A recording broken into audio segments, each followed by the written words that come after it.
अब अर्को धेरैजना हामीसँग धेरैवटा स्टोरमा चाहिँ के छ भन्दाखेरि हाम्रो यो टी-मोबाइलको यो चाहिँ टी-मोबाइलको यो राउटर हो हैन। अनि धेरै ठाउँमा यो हुनुहुन्छ अनि धेरै ठाउँमा चाहिँ हाम्रो कमकास्ट केही छ अहिलेसम्म चाहिँ हैन।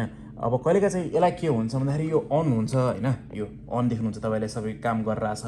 यहाँ पनि इन्टरनेट एक्सेस देखाउँछ हैन, इन्टरनेटको प्रब्लम भएको यो चाहिँ यहाँ पनि इन्टरनेट देखाउँछ, टी-मोबाइल कनेक्टेड देखाउँछ, तर इन्टरनेट चल्दैन यसमा। हामी खोल्दाखेरि चल्दैन। अब त्यसमा चाहिँ हामीले के गर्नुपर्छ भन्दाखेरि यो पछाडि जानुहोस् हैन, यसलाई ढल्काउनुहोस्। यसलाई ढल्काएपछि यो यहाँ बटन छ एउटा है, यो बटन हो। यो बटन दाबे भनेपछि चाहिँ नि यो तलको चाहिँ निक्लिन्छ।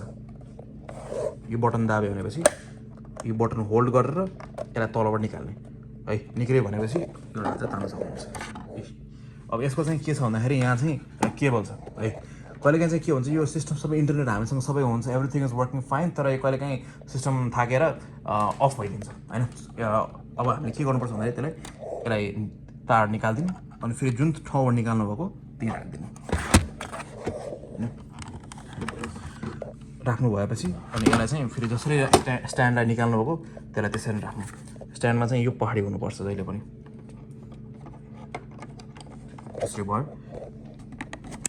क्लिक भएपछि यो भयो। अब यो पावरिङ अन हुँदैछ यो चाहिँ हैन।